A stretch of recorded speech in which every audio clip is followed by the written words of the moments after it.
Even though this season, in my opinion, is the most boring season of all 3 seasons of Real Housewives of Lagos, we are still going to talk about it because there are a couple of things that happened that I want to talk about. But before I go into talking about the women and the drama, let me just say this. First off, I think splitting a reunion episode into 2 does not make any sense to me. I know they've been doing this since season 1. I still want to say that it makes no sense. Secondly, and this is not to say other people cannot be trained into doing it properly. I just feel like until they are, or until they are trained by the person that I'm about to talk about, they shouldn't be hosting any reunion shows, okay? And that is Ebuka. Ebuka, in my opinion, is the perfect host for any reunion show that has to do with a reality TV show. He just knows how to stir the pot and keep things contained. And overall, his responses trigger more things to be said. So I understand that just as Jesus has risen, so has his price. So it's very possible that they can't afford him. But let's get into the show, okay? And I'll be starting off with the person with the least drama, which is Laura. Surprisingly, this season, Laura hacked how to be on the show without directly being involved in the drama, but hearing all the gist, which in my opinion is the best position in every drama. I don't have to be involved, I just want to know.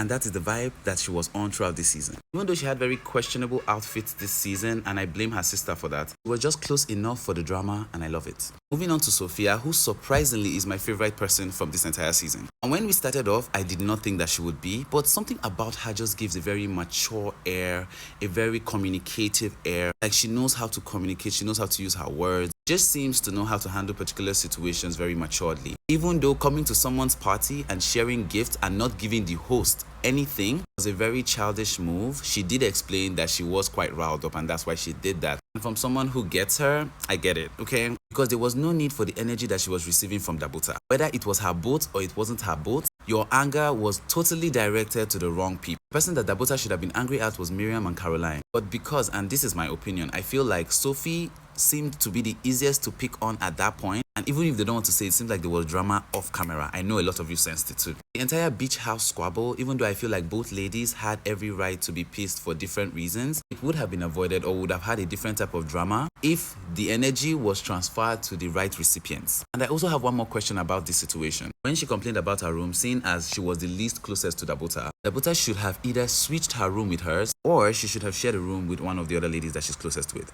probably Diadem. And that brings us to Diadem. Even though she did have some of the funniest diary sessions of this season, I don't understand the other ladies thinking that she was carrying Dabuta's wahala on her head. And as a friend, I get that. If your friend is being pissed off by other people, it makes sense that you'll be pissed off by them too, especially if you know the whole situation that is happening. But if she claims that around that bonfire, she was not angry at them, instead she was trying to solve a family issue at home, the right thing to do when other people had already noticed that your countenance and energy was off was to point out that, oh, you were trying to handle a situation at home. And even if she was more concerned about what she was trying to fix at home, it just seemed like it was mixed with the anger towards their tardiness. But if I'm being very honest, her anger towards Miriam and Caroline by extension, especially because of that birthday party and what happened there, was totally valid. And her apologizing to Miriam first at the reunion made me realize that she's much more of a better person than I am. Because not only did you come to my party and then not respect the fact that I told you not to call someone that I did not want at that party because we were currently not on good terms. You called the person and then started to yell at me when I told you to cut the call. And then when I get riled up at your disrespect and spark back, you're going to tell me to shut up and how disappointed it is you are in me because you like me. But you do not like me enough to respect my boundaries.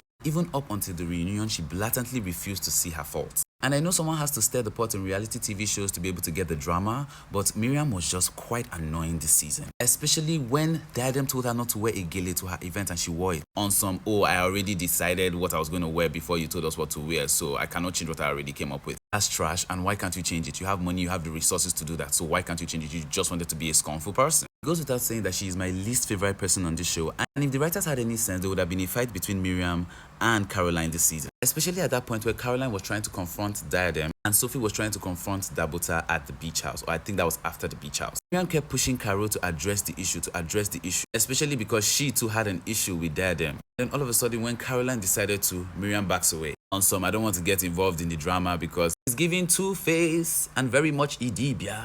Part of the first episode of the reunion where Dabuta and Diadem are talking about how they need to help Caroline because she's mentally going through a lot, I totally understand and I agree with them. Because I don't think that you watch the entire season and think that everything is all right at home with Caroline. And as my friend's sister said, everybody and their mother has been in Caroline's matrimonial home and bed and are responsible for how that relationship ended, except her. And it honestly just seemed like she was looking for a reason to have an issue with Dabota this entire season. No, because I get visiting someone and them offering you food but not eating anything from the platter that they brought to you. I can understand you having an issue with that, especially because you don't trust the person. But that is still their house and you don't know if they have just eaten. Eat. If it doesn't kill you, move on with life. I don't know what you were insinuating that the person that you saw at her house would have probably done to you. Simply because she is friends with somebody that you don't like does not mean she immediately has to stop being friends with that person. Based off of what she even said, she has been closer friends with that person longer than you have known that person. Just because Caroline is now in the mix does not mean everything has to change. Also, having a problem with her being at the party that was thrown at your ex-husband's house because according to you, the person that you saw in her house is one of the people responsible for breaking up your marriages, allegedly, is crazy. Dabota was not one of my favorite people this season. However, they had every right to think whatever it is she was thinking about Caroline, because a normal person would probably not move that way. And sadly, even the other ladies cannot tell her that. But what can we say? Anyway, let me know your thoughts about this season of Real Housewives of Lagos. I'm sorry this is like 6 minutes long, but yeah, bye guys.